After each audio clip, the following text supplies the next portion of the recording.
बात बहुत पहले की है। तूफान अचानक आया था। छोटे से गांव के ऊपर घने बादल छा गए थे। दोपहर की धूप जैसे गायब हो गई हो।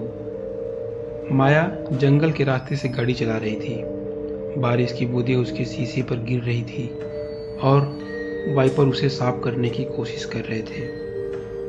वह अपने दादा द्वारा छोड़ी गई पुरानी हवेली जा रही थी, जो जंगल के बीचों बीच थी और जहां वह बचपन से नहीं गई थी। हवेली कई सालों से खाली थी।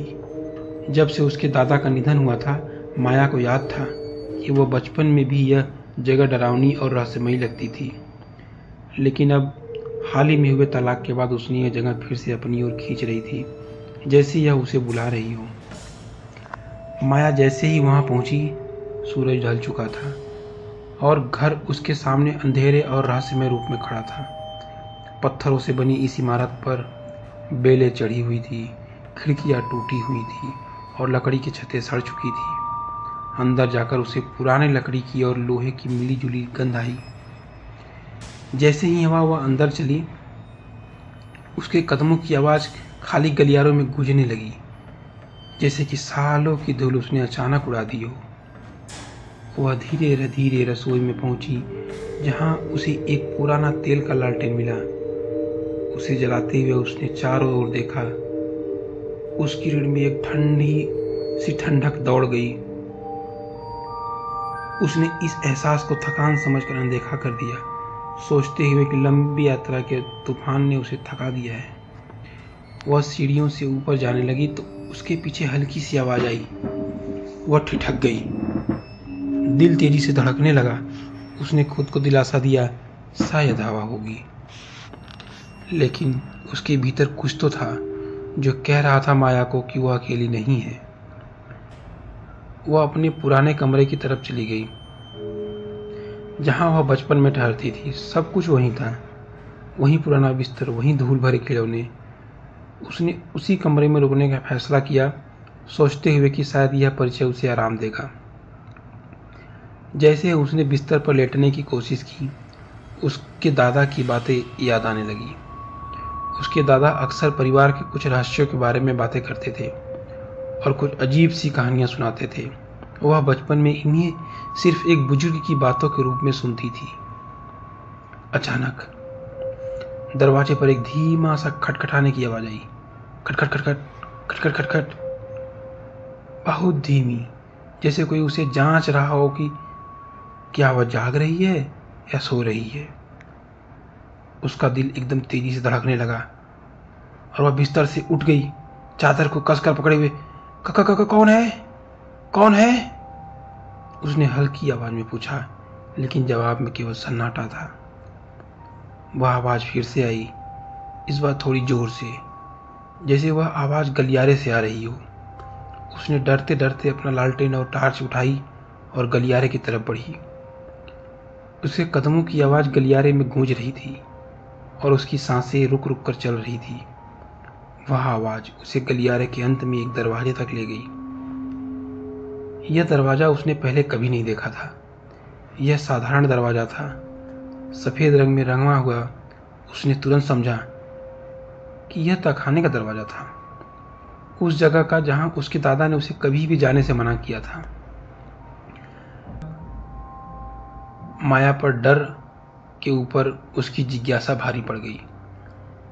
उसने दरवाजे के ठंडे हैंडल को पकड़ा और उसे खींचा। सीढ़ियां एक अंधेरे में उतरती हुई दिखी। वहां की हवा ठंडी और भारी थी, एक अजीब सी लोहे की गंध के साथ। लालटेन को ऊंचा उठाते हुए वह धीरे धीरे सीढ़ियों से नीचे उतरने लगी।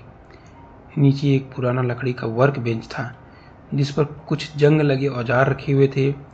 कोने में उसे एक बड़ी सी पुरानी अलमारी दिखाई दी, जिस पर एक पुरानी चादर ढकी हुई थी।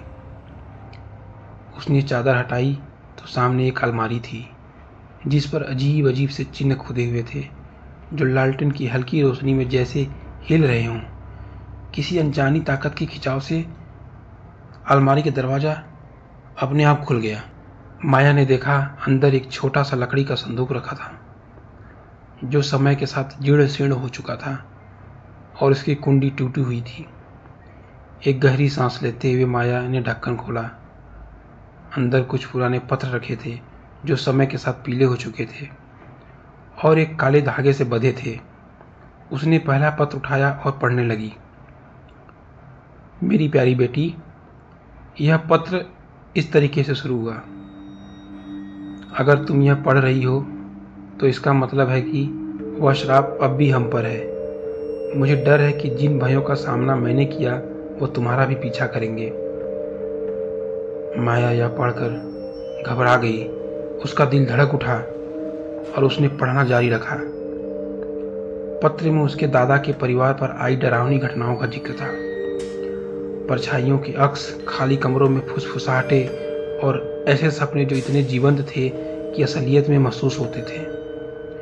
उसके दादा ने भागने की कोशिश की थी, गांव में छुपने की कोशिश की थी, लेकिन वे साए उनके पीछे पीछे चले आए थे और उनके खून के रिश्तों से बंधे हुए। डरी हुई माया ने बाकी पत्र भी तेजी से पढ़े। हर एक में डरावनी और निराशा भरी कहानियां लिखी हुई थी। आखिरी पत्र में एक विधि का जिक्र था, एक प्राचीन क्रिया जो उसके दादा ने किसी पुराने ग्रंथ में पाई थी। उसने उन सायों को बांधा जा सकता था। जैसे ही उसने पढ़ना समाप्त किया, एक धीमी सी फुसफुसाहट गूंजी, माया, माया। वह जड़ हो गई, जैसे उसके शरीर में लहू जम गया हो। उसने धीरे से घूम कर देखा। उसकी लालटेन ने केवल अंधेरे को ही उजागर किया। वहां पर कोई नहीं दिखाई दिया। अब माया की सांसें तेज हो गई और उसने लालटेन को कसकर पकड़ लिया। फिर उसकी नज़र के कोने में उसने देखा कि एक साया उसके पास से गुजर गया। उसने मुड़कर देखा, लेकिन वहां कुछ नहीं था। माया डरी हुई थी। फिर अचानक उसने सीढ़ियों के पास एक लंबी आकृति को देखा जो अंधेरे में लिपटी हुई थी। माया की आवाज जैसे गले में अटक गई हो। उस आकृति का चेहरा छिपा हुआ था, लेकिन उसे महसूस हो रहा था कि उसकी आंखें उस पर गड़ी हुई थी। वह आकृति धीरे धीरे अपनी उंगली से अलमारी की ओर इशारा कर रही थी। माया की सांसें अटक गई। उसने किसी तरह हिम्मत जुटाई और संदूक व पत्र को उठाकर सीढ़ियों की ओर भागी। उसने ऊपर पहुंचकर दरवाजा जोर से बंद किया। उसका दिल जोर जोर से धड़क रहा था। वह अपने कमरे में गई, दरवाजा बंद किया और पत्रों और संदूकों को कसकर पकड़कर जमीन पर बैठ गई। वहां बैठे बैठे उसने आईने में कुछ अजीब दिखा। उसने नजर उठाई और देखा कि उसके पीछे वही साया खड़ी है। वह चीख पड़ी और जैसे ही पीछे मुड़ी, वह कमरा खाली था। उसकी सांसें तेज हो गई और वह कांप रही थी। उसी समय उसके दरवाजे के बाहर फर्श पर आहट हुई। माया ठिठक गई और दरवाजे के हैंडल को देखा जो धीरे धीरे घूम रहा था।